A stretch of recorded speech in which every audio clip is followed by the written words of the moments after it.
Welcome back to the second part of Trig 4.4 notes. This is dealing with finding the nth root of a complex number. So let's take a look at an example first, and then we'll talk about the formula that we're going to use. If I asked you to find the third root of 1 plus 0i, I'm asking you to find the third root of 1 plus 0i. This is a very basic one, but as we talk about this problem, the formula that we're going to use is going to be this formula right here. In order to use this formula, you need to know what n is. N is going to be the root. R is going to be the distance of the ray. In this case, we'd have to figure out the r value because it's not in trigonometric form, it's in standard form.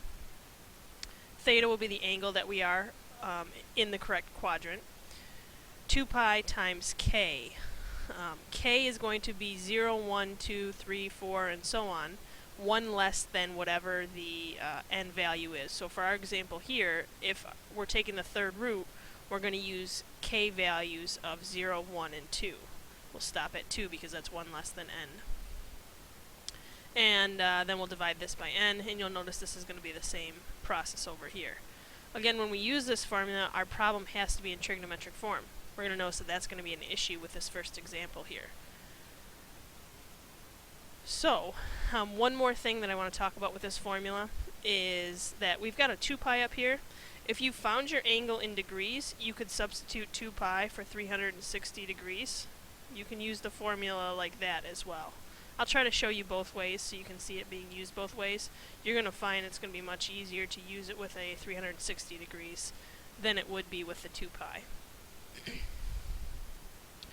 So looking at this problem, and again, keeping our formula in mind, we need to know the following things. I need to know what n is, what r is, what theta is, and what k values I'm going to be using. So n is going to be, in this problem, we're taking the third root, so our n is going to be 3. R, we can find r by using this formula, square root of a squared plus b squared. And recognize that our a is a 1 here, and our b is 0. So we do 1 squared plus 0 squared, and we would end up with the r value equal to the square root of 1, which is 1. Our theta, again, we want to make sure whenever we find theta, it's in the correct quadrant. So I'm just going to write the word quadrant and a question mark next to that, so I remember to check to make sure it's in the right quadrant. And as I go through and I do the tangent inverse, get that a little bit nicer, maybe change colors too so it stands out a little bit. Theta is equal to the tangent inverse of b over a. So in my problem we're going to end up doing tangent inverse of 0 divided by 1. So let's get out the calculator and plug it into the calculator and see what that would give us as theta. Plugging in the tangent inverse of 0 divided by 1, I ended up getting theta to be 0 degrees. And that may seem a little odd to you, but if I actually graph this problem, it should make sense. If we go over to 1 and up 0 I, we end up getting a point right here. And if we think about the unit circle, that's where 0 degrees is. It should also make sense that our r value is 1, because that's the distance from 0 to 1 is 1. So that's why r was 1 and theta is 0. So I don't really have to think about the quadrant for this one because it was given in the first quadrant right away, so I don't have to change it.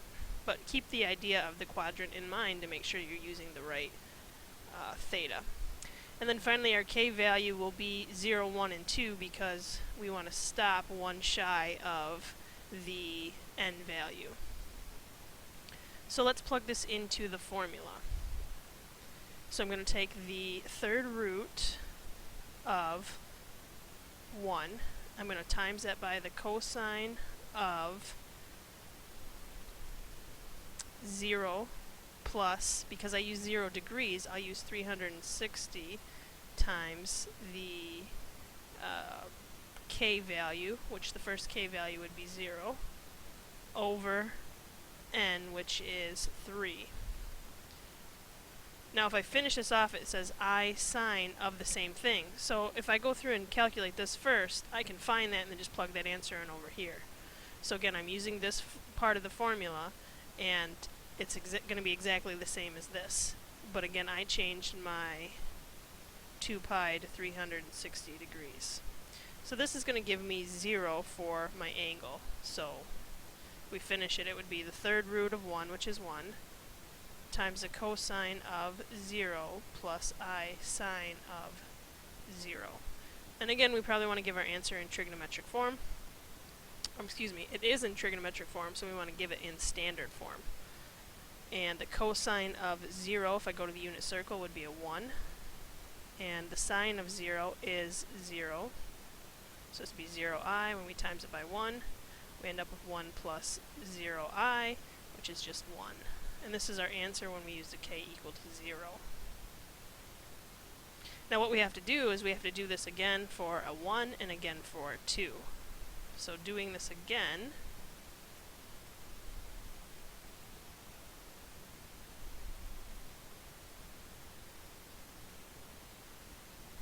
let me just move this over here.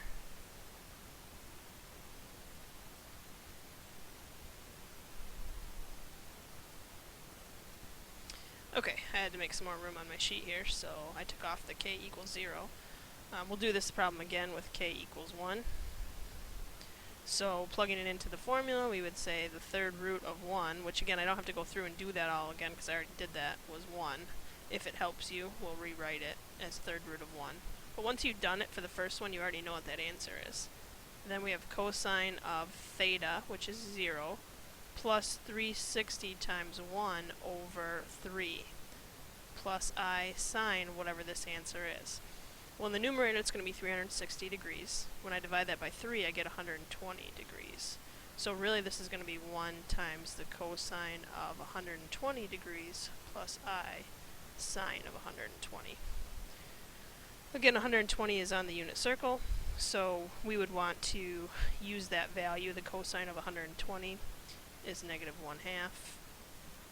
The sine of 120 is square root of 3 over 2. And when I multiply this in, I end up with negative 1/2 plus I square root of 3 over 2 as my k equals 1 answer. Again, what we're really doing is we're taking the third root of this imaginary number, and if we're taking the third root of that imaginary number, we should get 3 answers. Our k equals 0 was our first answer. Our k equals 1 is our second answer.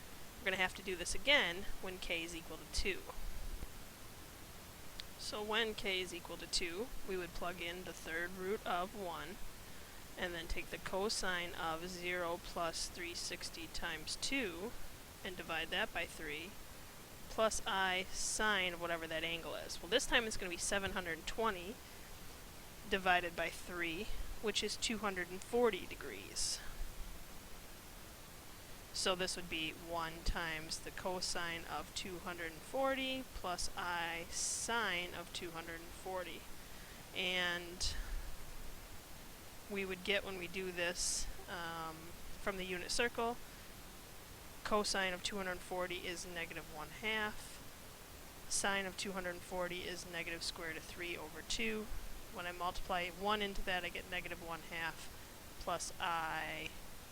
Actually, I should write it instead as minus I square root of 3 over 2 as my third answer. This is the answer when k equals 2. So again, you're going to have 3 different answers for problems like this. You could have more, depending on whatever the root is. So whatever the root is will tell you the number of answers that you need to have. Okay, the next problem is finding the fourth root of this trigonometric form. So when it's already in trigonometric form, your problem's a lot easier because you already know the r, you already know the theta, and you know the n value. So again, those are the things that I need to know: n, r, and theta. So n would be 4, r would be 16, theta would be 4 pi over 3. So the other thing, one more thing, I actually need 4 things. I need to know my k values. Since since n is 4, I want to find k of 0, 1, 2, and 3. So let's start with the first one. We would take the fourth root of, so when k is 0, fourth root of 16 times the cosine of 0 plus 2 pi times 0. Nope. Let me go back here. Sorry, I was thinking about the last problem we did. Our theta is 4 pi over 3 plus 2 pi times 0. There we go. Over n, which is 4. And then plus I sine of whatever that angle is going to be. So this is really going to be 4 pi over 3 plus 0. So 4 pi over 3 divided by 4 ends up giving me an angle of pi over 3. So the fourth root of 16 is 2.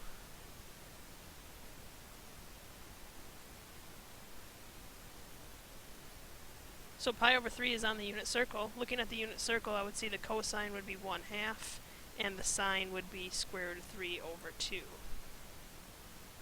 So when I times this by 2, I end up with 2 plus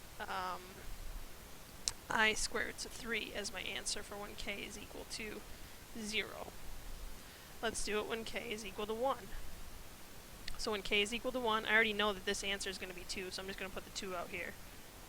Cosine of 4 pi over 3 plus 2 pi times 1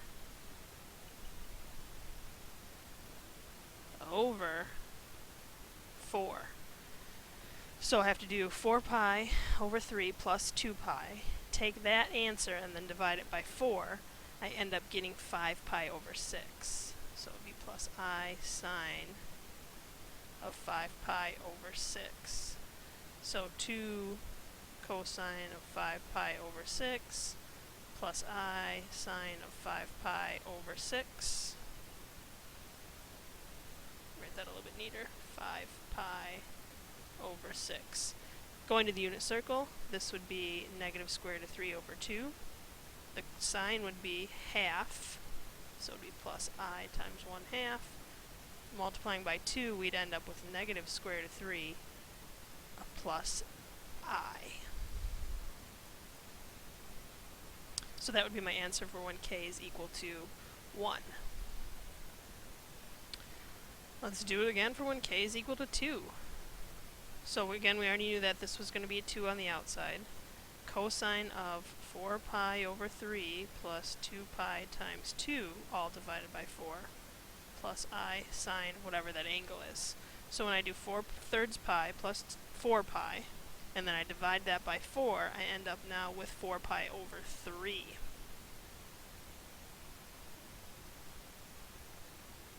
So we would take 2 times the cosine of 4 pi over 3 plus I times the sine of 4 pi over 3. Cosine of 4 pi over 3 is negative 1/2. Sine of 4 pi over 3 is negative square root of 3 over 2. Should write it like this instead.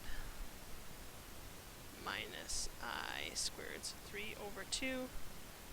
Timesing it by 2, we end up with negative 1 minus I square root of 3. That's my answer for when k was equal to 2. And finally, we have to find when k is equal to 3. So we would do 2 times the cosine of 4 pi over 3 plus 2 pi times 3 divided by 4.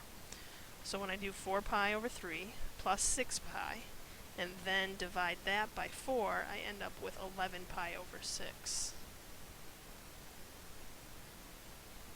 So 2 cosine of 11 pi over 6 plus I sine of 11 pi over 6. 11 pi over 6, the cosine of that is the square root of 3 over 2. Again, I'm using the unit circle to find that. And then the sine is negative 1/2. So when I multiply 2 into there, I end up with the square root of 3 minus I as my fourth answer when k is equal to 3. So I got 3 answers from this. No, I get 4 answers from this, not 3 answers. I have 4 numbers here, 4th root, so I get 4 answers.